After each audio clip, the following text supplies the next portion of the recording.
Hey everybody, in this video I'm going to share with you even more tips for mental practice, 3 of them in fact, because I already have 2 other videos on this topic.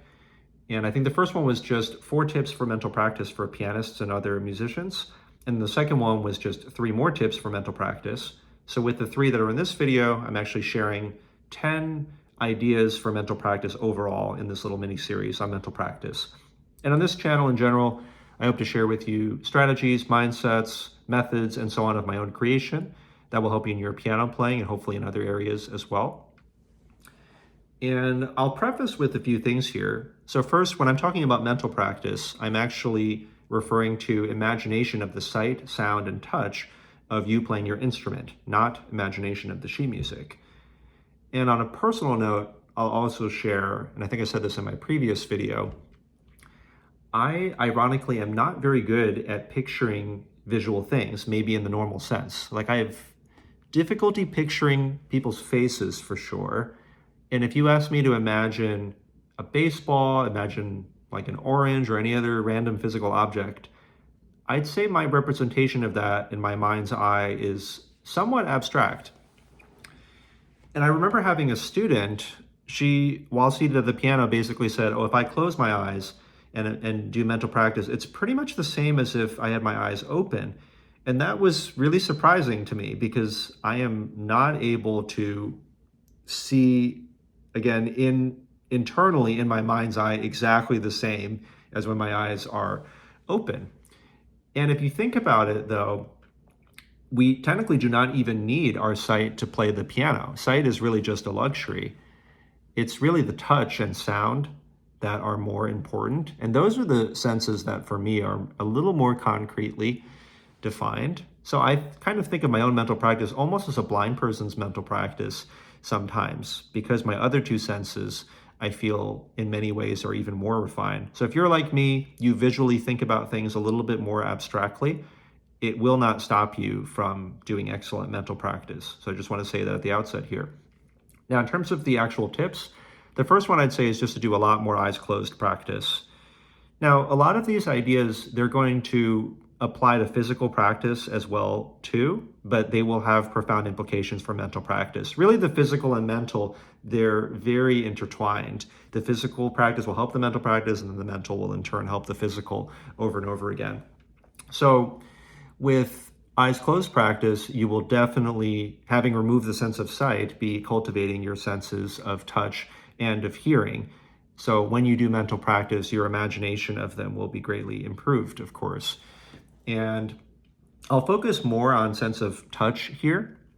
If you have not done eyes closed practice before at your instrument, especially at the piano, I think that at the piano we're a little bit spoiled in terms of overly relying on our eyes. So this is more for the pianists out there. If you have larger skips that are like 2 octaves, 3 octaves away or something, you might find that you're not even in the ballpark when you start doing eyes closed practice. And so it will, first you'll be able to, as long as you're not afraid, just go for it. You want to definitively know, like, is this right or is this wrong? And then your body can adjust accordingly. But if you're kind of hesitant about it, even if you get the right notes, you're not really going to be effectively teaching your body. You won't be able to make a very, very clear correction. So as you make that initial correction, you will find that instead of being out of the ballpark, you're now in the ballpark, and then you can start to fine tune from there. And this will, of course, help your mental imagery. And I think of anything within an octave or a tenth or so as within the domain of the pianist.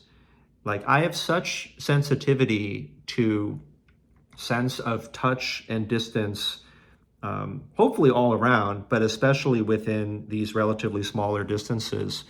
So whether I'm imagining like a second or a fifth or an octave, whether it's white keys or black keys, whatever configuration it is, I very intimately know exactly what the distances are mentally, because physically I have been so attuned to it. And a lot of that is from eyes closed practice, or sometimes people do lights off practice as well too. And to give just one brief example, for instance, if I play from C to C versus playing from F to F versus playing from A to A on the piano, right? So these are all white keys that I'm describing. You might think that that feels pretty similar, but it doesn't feel at all like that to me because I'm super sensitive to where my other fingers are falling. How are they brushing up against the black keys? Is it with like the whole side of one finger? Is it with like this one little part? Are they barely even touching the black keys, right? So as you do eyes closed practice, even if you don't think anything extra, your sense of touch and distance, like I said, will be greatly improved.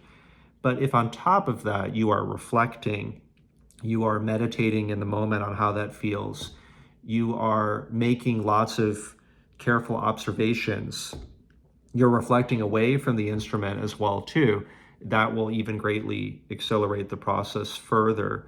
So part of doing this results in really clear mental imagination once you're away from the instrument, because we've been so attuned to the sense of touch while we were at the instrument.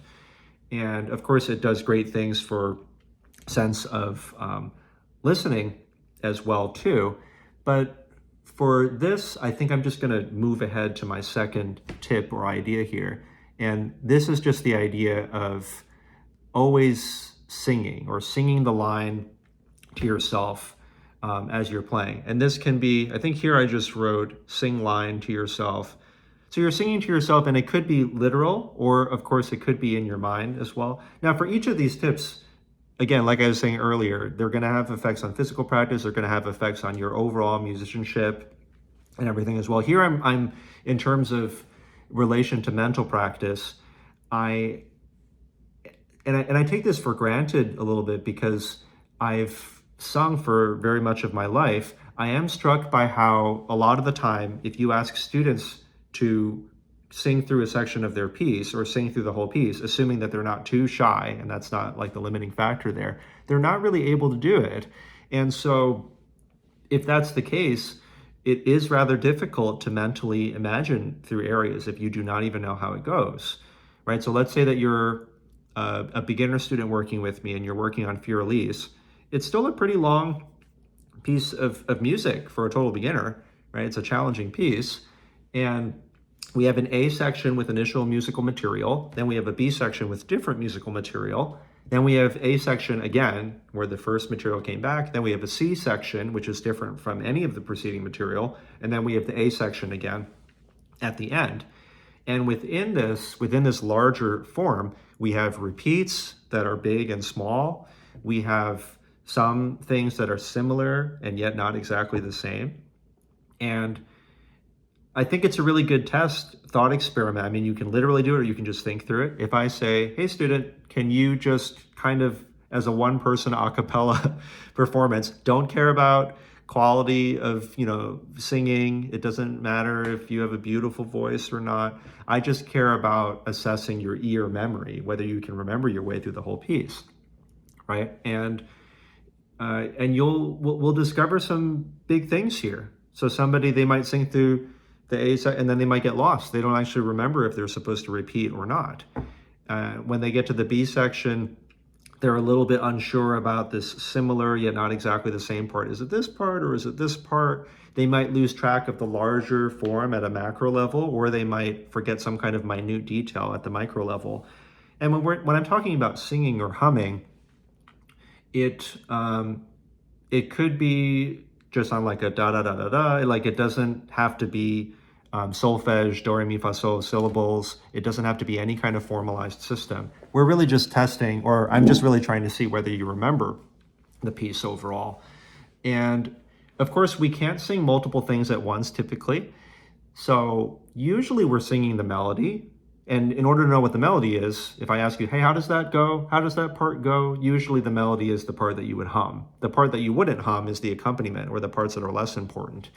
And then in areas where there isn't a clear melody, you should just hum, like for instance, if you're like trying to sing or hum through like a rock piece or rock song or something, there's going to be parts where there's just drums, or there's going to be parts where it's like just bass guitar or something, and it's not actually like a main melody. And so in those transitional areas, you should hum whatever those things are so that we know roughly where you are. So I should get the sense, if you hum through Fiorellis, that you know your way through the entire piece.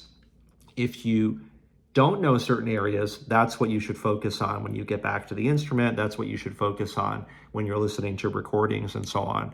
So yeah, so that ear memory, that'll be really useful in terms of imagining sight, sound, and touch when you're away from the piano. And finally, just this idea of incorporating it into your daily life.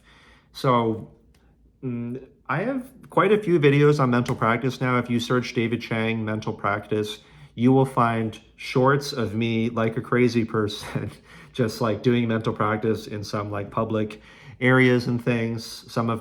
And sometimes I'm sharing like the areas that I'm doing it. Sometimes I'm sharing my thoughts while doing it, the pieces I'm doing, thoughts I have about mental practice and so on. I also have now an increasing number of long form videos, and so you'll see many examples of me literally doing it in my daily life, when I'm like waiting at the airport, when I'm like walking around with my family, when I'm, maybe sitting down somewhere. And you'll notice that I talk about rough mental practice and detailed mental practice sometimes. Rough mental practice is just mental practice without the score, without any sort of sheet music in front of me. So I can do this while I'm doing cardio in the morning, when I'm on the elliptical or the treadmill or something like that. I can do this while waiting for the subway, while walking around in random areas without having to physically take out a book. So it's very convenient. It's like pretty much the most flexible type of practice that there is, because sometimes, even a physical book that I'm like, just a regular book that I'm reading, maybe there's not enough time to like take that out and then, put it back in the bag again. You've only got like a few seconds here and there.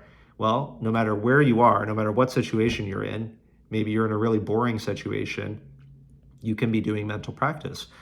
And detailed mental practice is just mental practice with the actual sheet music.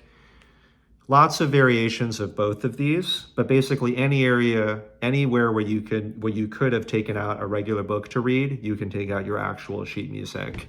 And in terms of incorporating into your daily life, like I said, I would just start to venture into both of these types of practice, even a little bit. If you don't know how to start, I would listen to, the earlier two videos, and especially the first one, just 4 tips for mental practice for pianists and other musicians. If you search for that, you'll find it. And, I talk about starting small, starting separate hands, doing only a little bit each day, and so on. But once you start doing this, why not try to do a little bit of mental practice right before you go to sleep? Why not try to do mental practice while you're waiting in line? Any situation where you would have been looking at your phone, how about doing some mental practice instead, right? So that's for rough mental practice. You can do it like anywhere in your life. Like, I think doing it while doing cardio, while walking, is a great time to do it, while you're waiting for things.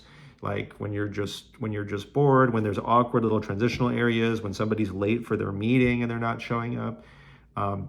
So many great places to do it. And then in terms of detailed mental practice, the next time that you were going to just read a regular book, how about bringing your sheet music instead and starting to practice with the sheet music, even in tiny little sections. So yeah, hope this is helpful. Hope that it's at least food for thought. Let me know your questions, follow-up questions. What goes unanswered after I've talked through all this? Because there's still much more that I could talk through. What part interests you the most? Let me know in the comments. Please like and subscribe if you found this useful, and looking forward to the next video.